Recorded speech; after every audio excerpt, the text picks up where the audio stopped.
Oi, gente, tudo bem com vocês? Estou aqui dirigindo a trabalho em direção a uma outra cidade aqui de São José dos Campos, mas eu queria passar para vocês o seguinte: eu gravei uma devocional quando eu estava no Canadá o mês passado e no basement da casa da minha filha, eu meditando na palavra, na Bíblia Sagrada, para alimentar a minha alma, e Deus falou muito forte comigo e eu queria compartilhar com vocês. E essa mensagem é: uma noiva entre os espinhos. Então, gostaria que você assistisse. E se você gostar dessa devocional, dessa mensagem, você compartilhe com os seus amigos, compartilhe com outras pessoas, ou dá o seu like para que o YouTube compartilhe com mais pessoas. Tá bom?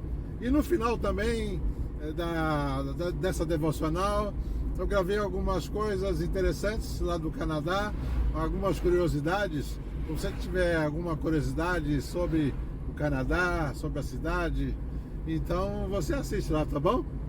Até lá então, e Deus abençoe, em nome de Jesus. Amém. Louvado seja Deus. Estou aqui no Canadá, passando um mês de férias, visitando minhas filhas, meus netos, e resolvi gravar essa meditação aqui. E se eu encontrar alguma coisa interessante, que tem algumas coisas interessantes aqui, eu vou gravar e postar também no canal aí, tá bom? Mas a meditação que eu quero trazer para vocês é de Cantares capítulo 2, versículo 2, que diz assim: qual o lírio entre os espinhos, tal é minha amada entre as donzelas. Qual lírio entre os espinhos? Lírio é uma flor muito bonita, branquinha, tão branca, tipo um copo assim, né? Muito bonita. E esse lírio representa a igreja de Jesus na terra. E ela é branca porque ela é lavada, tem uma vestimenta nova, uma vestimenta de santidade, de alguém que foi comprado, foi lavado, tirado toda a sujeira. Isso representa a igreja de Jesus. E os espinhos, o que representa os espinhos? Os espinhos representam os problemas que a igreja passa, os problemas que nós passamos nesse mundo controlado pela malignidade, pela malícia, pelos pensamentos que tentam roubar a nossa mente. E esses espinhos então representam isto. Não quero me deter muito, não, tem muitas coisas que a gente poderia colocar sobre esses espinhos, mas eu creio que esses espinhos também representam o deserto, porque lá em Números capítulo 1, o povo já saiu do Egito e está no deserto. E no deserto Deus fala para Moisés o seguinte: conta das tribos, vou sentar um pouco aqui, senão vou acabar ficando muito ofegante. Conta das tribos de Israel, homens a partir dos 20 anos capazes para a guerra, homens capacitados para a guerra. Interessante que a gente pode questionar o seguinte: Deus tira o povo dele de escravo lá no Egito, e manda para um deserto para guerrear. Poxa vida, para que guerrear, né? Não seria tão fácil já Deus preparar e levar esse povo para um lugar tranquilo, sem guerra, sem nada? Mas nós temos uma guerra muito mais ideológica do que os problemas físicos que nós passamos, e todo mundo passa esses problemas físicos. Mas nessa contagem interessante que desses 20 anos capazes, homens capazes para a guerra, é como se Deus estivesse falando para Moisés, falando para nós, para a igreja de hoje contemporânea: capacita os meus filhos, capacita os meus soldados, Porque quando o povo de Deus sai do Egito, sai de lá como escravo, mas no deserto eles se transformam em um exército. E é bonito essa passagem que ele diz assim, capítulo 10, fala de duas trombetas de prata, e trombeta de prata, e prata representa redenção, e na redenção com coisa, essas trombetas de prata tocando, fala de rebate, fala de um aviso de guerra. Então nesse aviso de guerra eles se levantam para marchar, e diz ali o texto que eles marchavam. É como se marchar como um exército de milhares de soldados, porque eram milhares daqueles que saíram do Egito. Imagine só milhares, não sei quantos milhões de pessoas marchando após soar as trombetas, marchando no deserto, a poeira, o som e a poeira que levantava. Creio que os inimigos ficavam apavorados de ouvir talvez o som da marcha, do tropel, do povo, de milhões de pessoas e marchando num compasso, marchando apenas num ritmo, sabe, com um determinado, com uma ordenança, e aquela poeira levantando, os inimigos ficaram atemorizados, aterrorizados. Mas eu creio que nesta chamada das duas trombetas de prata, e que significa redenção, como coisa, quando soar a trombeta, levante os redimidos de Deus. Quando soar a trombeta, levanta os redimidos de Deus. Aqui pode ter até uma alusão à trombeta que tocar, e vai se reunir os quatro cantos da terra, e vai se reunir na tenda da congregação.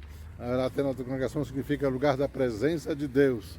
E quando essa trombeta tocar, todos os redimidos vão se reunir na presença de Deus. Que coisa linda e maravilhosa. Então, ao tocar esse arrebate, a organização também é importante, porque nessa organização ali representa a vitória, como conquistar a vitória do povo de Deus sobre o mundo de trevas. Então Deus fala para Moisés o seguinte: quando soar a trombeta, o ressoar da trombeta, de rebate, de aviso de guerra, ou de alegria, ou coisa assim, a primeira tribo a sair à frente é a tribo de Judá. E tribo de Judá significa louvor. Então a primeira tribo, centenas ou talvez milhares de pessoas que representa ali a tribo de Judá, era aquela de louvor, onde tem louvor, onde tem adoração na sua casa, uma igreja que adora, uma igreja que começa com um plano de vitória correto. Então Judá significa louvor, adoração a Deus Criador. Em segundo lugar, vai a tribo de Ruben, que Ruben significa aqui está o filho. Olha que coisa bonita, aqui está o filho. Em terceiro lugar, naquela ordem do exército, ia a tribo de Efraim. Efraim significa dupla fertilidade, porque Efraim representa os judeus nascidos fora de Israel. Efraim é um dos filhos de José no Egito, então significa os judeus que estão longe de Israel, significa a mim e a você que moramos no Brasil, e aqui também das pessoas que estão aqui no Canadá, vivendo nesse país maravilhoso. Então era Efraim, dupla fertilidade. E por último lugar, em quarto lugar, e a tribo de Dan, que significa ele julgou. Começa com louvor e acaba com um julgamento. Mas o mais importante para nós conseguirmos a vitória nesse plano de guerra, de quebrar os espinhos, de vencer os espinhos. Olha o coelhinho andando ali, não sei se é o coelhinho pulando aqui na minha frente. É o coelho. Podia ser uma ovelha, né? Podia combinar melhor. Então, nessa organização, a Bíblia é tão tremenda e tão maravilhosa, e cada detalhe é uma organização divina para a nossa vida. Em segundo lugar ali, então, estava a tribo de Rubem significa aqui está o filho, após o louvor, imaginando aquele exército marchando para a guerra, para conquistar os inimigos, e na frente ia o louvor, mas atrás existe uma tribo que diz assim: aqui está o filho, aqui está o filho, esta casa, esta família que tem louvor, e onde diz: nesta casa está o filho, o perfeito filho de Deus, o Jesus de Nazaré, está destinado a vencer, está destinado a vencer a guerra, mas nós temos que proclamar isso, esse louvor, essa guerra. E por último, no último versículo do capítulo 10 de Números, diz assim, na palavra de Moisés: levanta-te, Senhor, e dissipa os teus inimigos, e lance para fora aqueles de diante de ti, aqueles que te odeiam. No capítulo 10, o último versículo. Interessante que não é os nossos inimigos. Nós temos que lutar não é contra os nossos inimigos, mas aqueles que são inimigos de Deus, inimigos da verdade, inimigos daqueles que rejeitam a verdade. Nós temos que lutar contra esses inimigos. E faça assim. Essa é uma pequena mensagem para você e para mim. Então, o cerne dessa mensagem é o seguinte: nós somos o lírio cercado por espinhos. Não sei quantos espinhos já machucou você. Não sei quantos espinhos já machucou a tua casa, a tua família. Já machucou o teu coração, o teu casamento. Esses espinhos, eu acredito que seja uma guerra, não pode ser também física, mas é uma guerra espiritual na mente. Talvez por isso é que Jesus, ele foi coroado com os espinhos e foi cravado espinhos na sua cabeça. Desses espinhos, com aquela coroa na cabeça de Jesus, é como se ele estivesse quebrando os espinhos para que o lírio saísse livremente para louvar o Senhor Jesus. Faça o seguinte: coloque louvor na tua casa, coloque louvor na tua vida, coloque louvor nos teus lábios e diz sempre: aqui está o Filho, aqui está o Filho. Louvor sem o Filho não funciona. Mas tem que ter louvor e tem que ter o Filho de Deus.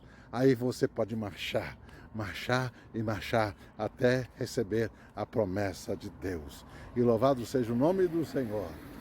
Por isso, faça isso em nome de Jesus. Amém. Vou mostrar mais um pouquinho aqui para vocês. Vou virar a câmera aqui do celular, só para vocês verem aqui como é que é.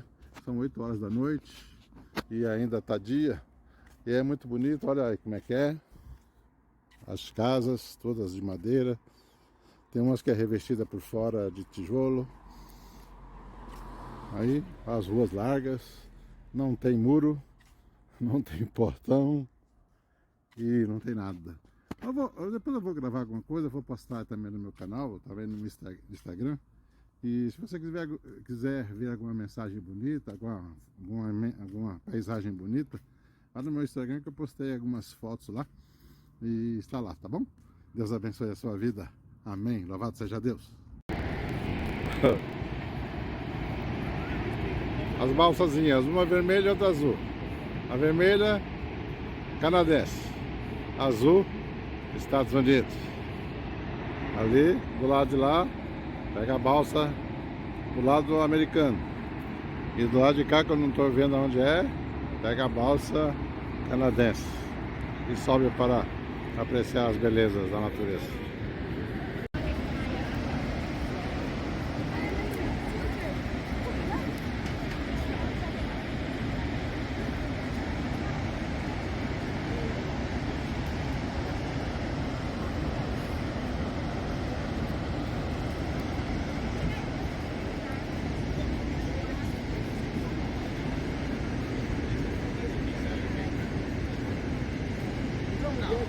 Do lado dos Estados Unidos não tem muita vista boa da catarata não, mas do lado do canadense aqui, privilegiado. Lá vai a balsazinha.